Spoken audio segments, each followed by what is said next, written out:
Dad, when I tap ass, I chill Knoxville, you a jackass. And my money stacked to the sun, call it Shaq cash. All you do is rap fast. Better get my dope, dog. I'm something like a car without gas. You can ask me questions or whatever.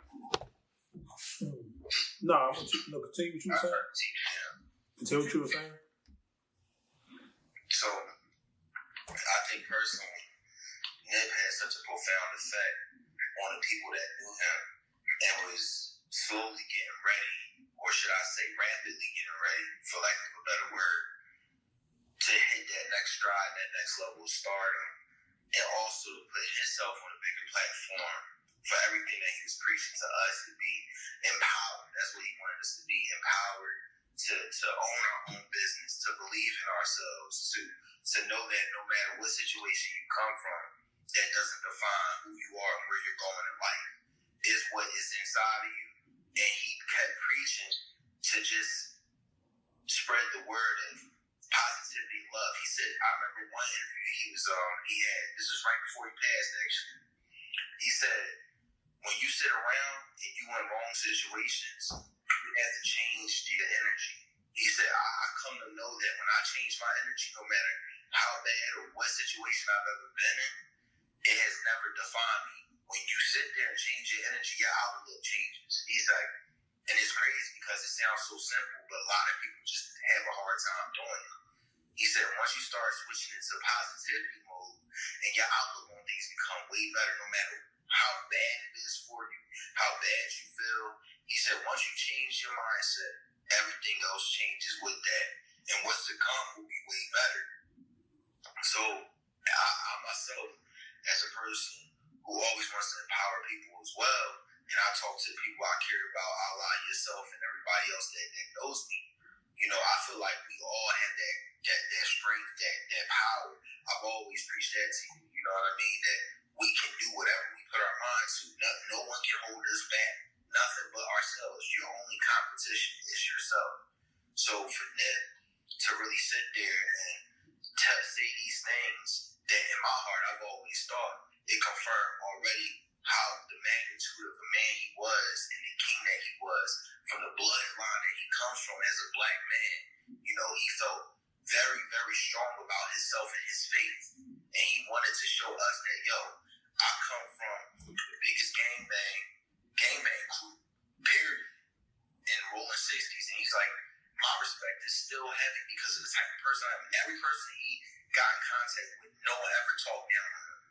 And that was my biggest. That was my biggest thing. You know, that was my biggest thing. Like the fact that he was able to use the negative in the gangs and shit like that to promote positive reinforcement around the neighborhood. That was like my biggest. That was my biggest thing. Like the way, like he like, you know, Snoop, like, you know, he used to throw the 20 up, and, you know, Dub seeing him used to crib walking. You know, we always knew the negative connotation behind it. But, you know, this man used the imagery of the Crip gang and everything, and said, and I quote, you know, I'm not promoting gangbanging, I'm just shedding the light on it. So he basically shedding the light that, you know, just because they may be considered as running the neighborhood doesn't mean that they don't have struggles internally that they deal with. And as you know, as we all know, you know, gang wasn't always negative. It was for the protection of the black community. Because as you know, we all know, you know, the Black Wall Street was dominated. You know, like they blew us the fuck up. You know what I'm saying? Excuse my French for those who watch. You know, they like blew us up. And the fact that he was able to buy a whole lot, and I didn't know he bought the whole lot. I just thought he bought like his own building. Like he bought his whole lot. And that was like powerful, like because that set a crazy blueprint for any black man. Like I feel like that should be a crazy blueprint. You know how many people, like the Jay-Z's, the Master P's, all these major movers and shakers, nobody has done that we know of. Notable names that we can actually say that to bought a lot and employ people in his neighborhood. He didn't outsource and go to the white neighborhood or go to Staples and stuff like that. Like go around Staples area where it was safe. He wanted to be. He said in another line. He said, I'm comfortable being uncomfortable. And when he said that was beautiful because that's how I feel. Like I'm always uncomfortable. Look at my position I'm at now. You know, I won't speak on it YouTube. You know, I won't speak on it due to because, you know, I'm here, obviously, but the position I'm in is uncomfortable. But as you know, as my friend, you know, my brother and all that, you know, we strive. You know, we still strive. We go through our struggles, but the fact that you and I can both say that we never been locked up or incarcerated, or we didn't fall short to the man, I think that's a beautiful testament to Nip HUSSLE. Cause, go ahead. You know what? I don't mean to cut you off. I think that what you just said alludes to the fact that we as black men, growing up, the odds are already against us to begin with. Everybody knows that. Most of us didn't grow up with profound father figures and male figures in our life and stuff like that. So to us, being taught to show emotion was weak. Being so that God, how many guys are vulnerable? How many guys have cried? Like yourself, myself. Because you cried because of the fact he left, or the person that you are, the fear that you had, and you in the back of your mind to know that, yo, man, this world don't want us. You know what I mean? Our own people kill us off. You get what I'm saying? And they kill the ones that we need the most because no one else has yet to have the courage to stand up to that. And so you see black men being vulnerable. I respect that because something so frowned upon from us. When you see something like this happen to this bigger magnitude of a death to an individual that stood up for his people, never traded up, was always about us, could have moved out the way, didn't give a rat's butt about none of us, and didn't owe nothing to us either, because that's his life. He chose to take the high route, and he seen the bigger picture. He seen what would come after he would pass, no matter if it was 30 years down the road from now, 40, 50 years down the road, however long he lived for before his untimely death. He foreseen that, yo, after me, everything's going to be set up because I'm instilling these kids coming up and the people current around my age and younger that you're capable of doing anything your heart and your mind puts to. When you tune out the noise, you can accomplish anything, man. And that's true power. But also the power of telling people and not feeling it for yourself. That's when you know you're a king. You have a bigger outlook than yourself because you're not the guy that wants the notoriety. You don't want the fame. You don't want the power. You want to preach it unto everybody else. Because you like, yo, if it's an army of one, no. We need an army of thousands, millions, because we can do this. So, Nip showed us, man, and he always talked about it. And he was so kind-hearted, respected everybody. It was just something that even people that never met him and listened to their music felt like they knew him. So, in my opinion, son, I say that because a lot of these people, we need to stop self-hating. We need to stop hating on each other. You need to congratulate people when they're doing great, whether you know them or not. Because you don't know what this person deals with. You don't know these inner demons people deal with on a daily basis, son. Whether it's physical, mental, it's all the same. It's all the same. No one should shortchange anyone's shortcomings based on what they think their eyes see. It's about what your eyes don't see, what people don't voice to you. You know, I had a conversation that we had weeks prior, and I said, yo, bro, why is it that I'm always the one that checks in on everybody? I care about everybody. I see the bigger picture, whatever, and never get the same love back. You say, yo, KC, man, some of these dudes don't deserve you. They don't deserve your time because you a thorough dude. They don't care about that. But you still somehow put your pride aside when you don't have to and still show love. I would relate that to Nip because that's the same type of time I've always been on. I've never been about myself. I've always been about everybody else, trying to uplift everybody else. And it's messed up because when you think dudes rocking with you, they still trading up. They still on their own waves. When y'all been in the trenches together, and you see the bigger picture. You're like, yo, man, I want to help you out as best as I can. I check up on you. Even when you ain't check up on me, you don't know what I'm going through, but it's me. On your side, that shit is selfish. You get what I'm saying? It just gets my language for the audience, but it really is. So us as people, we need to put that pride aside, start saluting each other, shaking each other's hands, texting each other, checking up on them. Even if you bashful, prideful, whatever you want to call it, we need to start checking up on each other, making sure we good, man. Because this world don't care if we good or not. We all we got. Yeah, you definitely right about that, and it shows, like, you know, that's why, like I said again, I was like, I hear the things you say, but you know, as you know, my viewpoint on that is like, you know, I was put here for a reason. You know, I've stared at, like, I'm gonna share a story. I've stared at death twice in my lifetime. You know, once by a friend, you know, I don't know if he's dead or alive, you know, because I left the hood, but he held me at gunpoint with a loaded gun, you know. And, you know, and I stood there, you know, I looked at the barrel of the gun and I said to myself, like, and I didn't even panic, you know what I'm saying? And I knew it was a higher power within, you know what I'm saying? Because God gave me the force and the strength to just stand there and wait for him to put it away. And another situation was like, you remember this when I got robbed for $400. So I was robbed for $400 that I work hard for, you know. I was grind, you know, I'm a regular dude, like, you know what I'm saying. I have problems with saving money. It's not a secret, but I work hard for it. So you should be able to spend whatever you work hard for.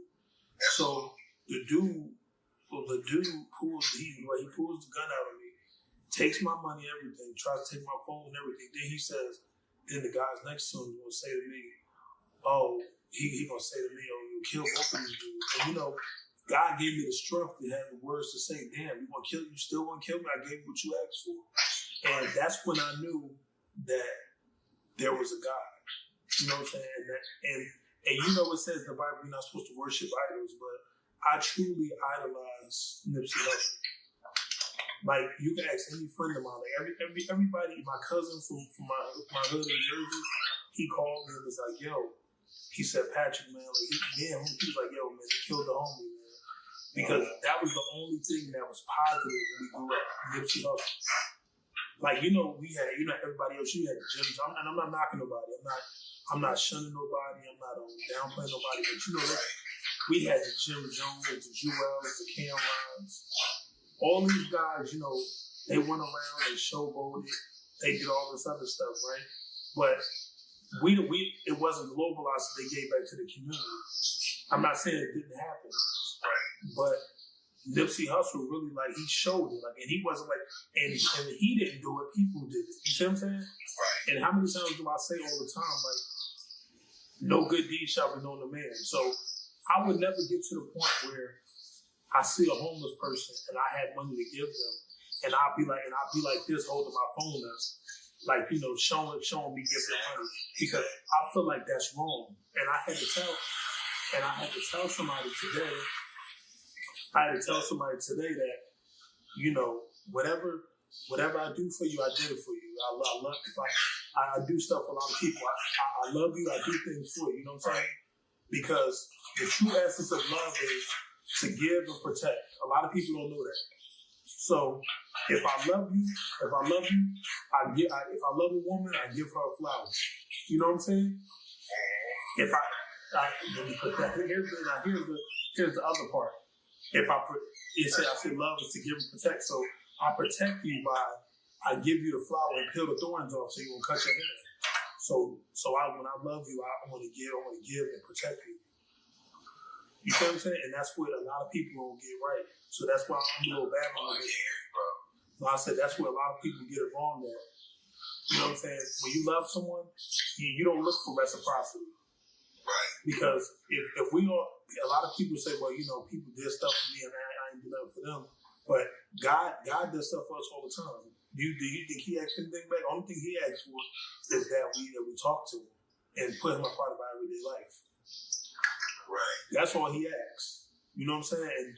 And to me, that's nothing. Like, that's why, you know, I go to church and I spread the word. Like, every time I learn something, what I do, I come talk to you, I share the word with you, so then you can carry on your day life and you can spread it with somebody else. That's where true wealth comes from. Yeah. You see what I'm saying? Like, today I had a friend of mine I work with. You know, my brother was hungry. You know, I've been off this ESOT. Shout Shout out to Christina Monique. I was off this ESO tea. You know, as I told you, I'm real hungry. So I only had a couple dollars to my name to go eat. So he took me to go something to eat. He paid for my meal. You know what I'm saying? And that was a blessing in itself. You know, because truth be told, I really didn't have it to go get it. But he took out his debit card and said, I got it.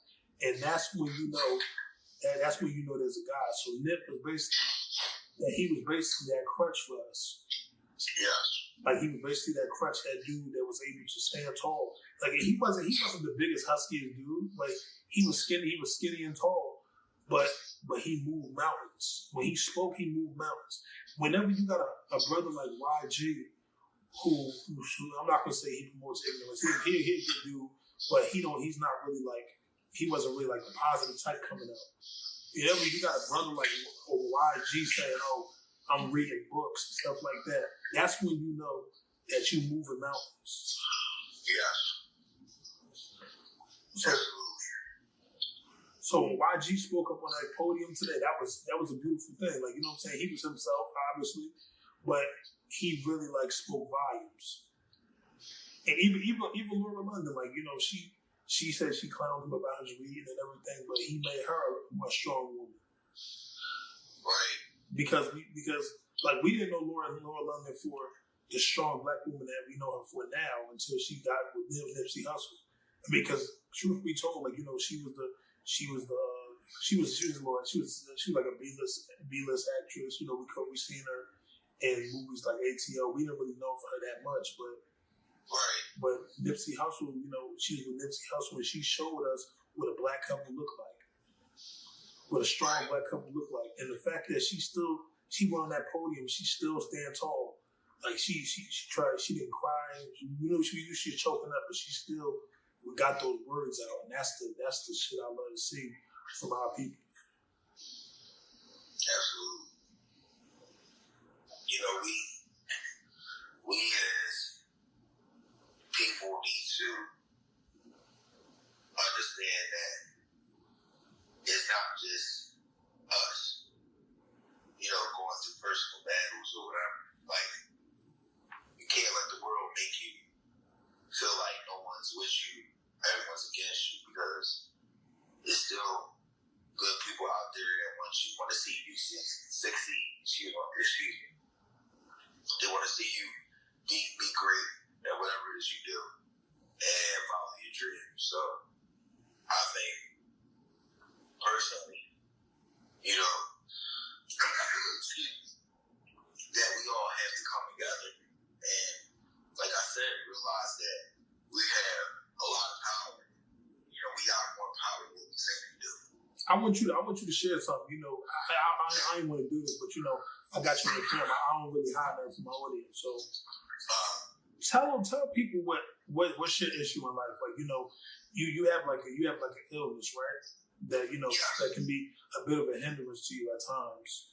I want you to express that to people, and also I want you to express that to people, and also tell how you overcame that, and when did it start? Okay. Well, for one, everybody excuse me if I'm sneezing. It's allergy season. So if you hear me sneeze as I talk, just bear with me. But honestly, I have Crohn's disease, which is an IBD, autoimmune disease, which means there's no cure for it all. You can only have treatment. Pretty much what happened is there's an area near the small colon called the terminal ileum, and over time it gets infected with bacteria. So